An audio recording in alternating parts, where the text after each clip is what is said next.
Alors, de quoi allons-nous parler? Eh ben, on va parler de l'énéagramme, parce que l'énéagramme, c'est une science, hein, c'est une science de l'être, c'est une science de l'ego, c'est une science qui nous permet de comprendre comment l'être humain fonctionne dans sa psyché.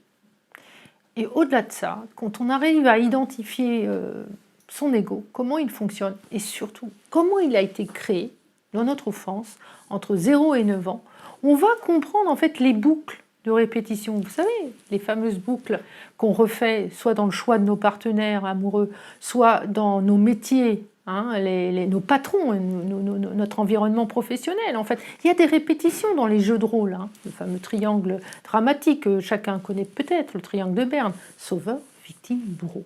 Alors, le néagramme est encore bien plus large que ça, parce qu'il nous permet d'être dans une position de détachement par rapport à notre vie.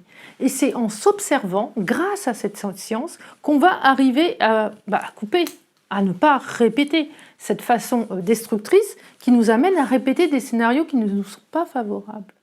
Comment fonctionne le néagramme? Le néagramme parle de 3 centres d'intelligence et de 2 pôles.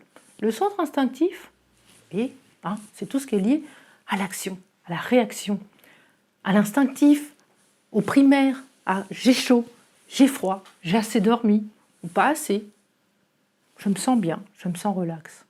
Deuxième centre d'intelligence, le centre émotionnel. On a beaucoup parlé du centre émotionnel avec le plan astral. Ben là, c'est tout le monde des émotions, du ressenti émotionnel.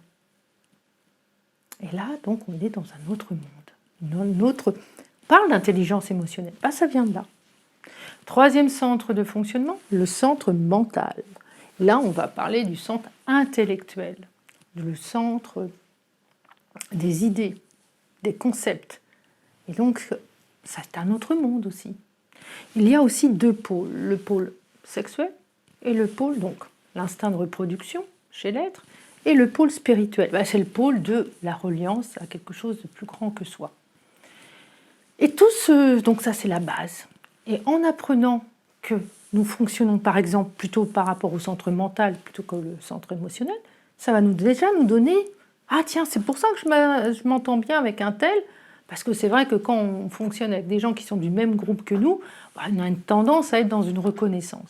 Parfois, les blocages aussi s'expliquent entre quelqu'un qui est très dans l'intellect, dans le mental, dans la réflexion, l'analyse, quelqu'un qui fonctionne de façon plus instinctive, puisqu'on parlait de l'émotionnel, plus dans leur lien avec l'émotion, parfois ça ne matche pas. L'idée, c'est d'équilibrer ces 3 centres. Et que dit le néagramme? Donc c'est Oscar Ichazo qui a créé cette approche, un petit peu, pas le néagramme en tant que glyphe, bien sûr, mais lui, il a adapté tout ce qui est fonctionnement de la psyché, après, par rapport à ce glyphe.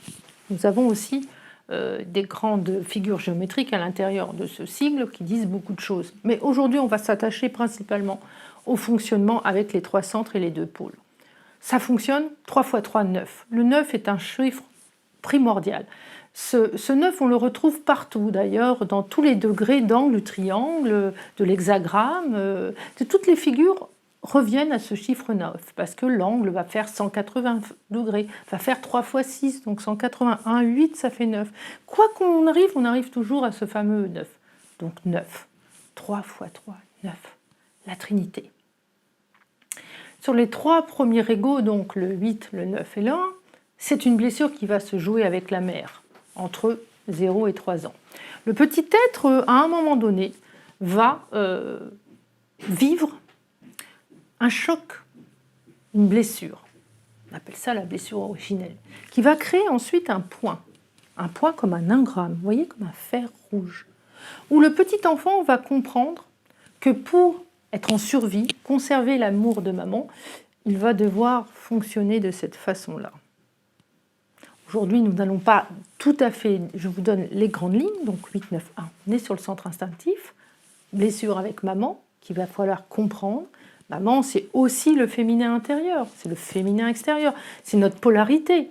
Ensuite, on grandit. Après 3 ans, qu'est-ce qu'il y a? La mère, c'est la fusion. Voilà, la fusion. Le père est là pour apprendre aussi à défusionner. Entre 3 et 6 ans, donc, il y a cet autre pendant qui est le masculin. Le père, ça peut être du substitut, hein, mère ou père de substitution, qui va représenter aussi cette image. C'est ce qui suis-je. Donc, on va amener une diffusion, c'est-à-dire Le regard de l'enfant va se porter vers autre chose et il va s'apercevoir qu'il y a un autre être autour de lui. Et ce père va l'amener à être dans ce monde de relations. C'est pour ça que le centre émotionnel, c'est le centre de la relation. Le centre de la relation à l'autre. C'est important, bien sûr, l'autre. Et quand il y a une distorsion avec le père, donc cette image du père, on va créer 3 autres égos qui sont le 2, le 3 et le 4. Donc ces gens-là vont chercher partout à rechercher ce père idéal qu'ils n'ont pas reçu puisque la blessure s'est passée. La même chose pour la mère dans les 3 premiers. Et les scénarios, souvent dans les femmes ou les hommes qui se mettent avec des gens qui sont assez, qu'on appelle pervers narcissiques ou bien des personnalités toxiques, plutôt au sens large, ben ils vont, comme ils n'ont pas été aimés de façon idéale avec le père, ils vont essayer de retrouver cet amour. Mais comme vous savez que l'univers n'aime pas le vide finalement, même si on parle de vide, il va falloir combler ça.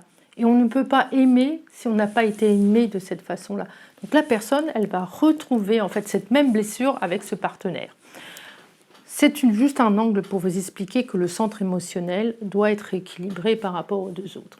L'enfant grandit après 6 ans, de 6 à 9 ans, quand tout s'est à peu près bien placé avec le père, la mère et le père, il y a une extension du regard. Et qu'est-ce qu'on voit? La fratrie, les frères, les sœurs, quand il y en a bien sûr, les oncles, les tantes, les grands-parents, ce monde extra au-delà de la père et du mère.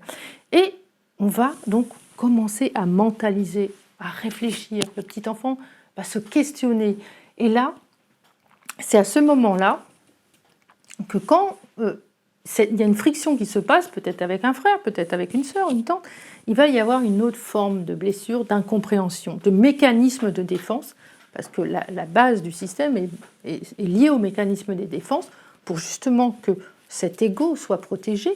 Mais en protégeant l'ego, c'est l'essence en fait qui va pas être mis à jour, et il va y avoir la création de cette personnalité qui va être fausse, mais qui va convenir au petit être parce que c'est comme ça qu'il va s'identifier. Donc entre 6 et 9 ans, c'est le centre mental et on va créer les fixations égotiques, donc du 5, du 6 et du 7. Et là, nous avons fait le tour de la roue. L'idée, quand on travaille sur soi, enfin dans l'observation de nos mécaniques de répétition, c'est de voir quel est l'angle égotique qui va nous faire agir de telle façon et qui va nous emmener sur une illusion en fait. Ce n'est pas notre identité. Notre identité, elle est bien au-delà de cette mécanique, de cette personnalité. Alors il y a des noms, on parle du battant, on parle du romantique, on parle du chef, on parle de l'analytique. Bon, quel que soit le nom qu'on met à ces égos, il faut sortir de ces rôles. Parce qu'en sortant de ces rôles, c'est là que petit à petit, vous allez vous donner la possibilité de vivre soit les 9 postures à la fois, ou mieux encore, quand on entre dans l'initiation, c'est d'aller au centre, de sortir de tous ces rôles et d'être dans une authenticité, une immédiateté, sans passer par ces anciennes blessures et ces rôles qu'on nous a induits. Voilà, ce sera tout pour aujourd'hui. Merci à vous.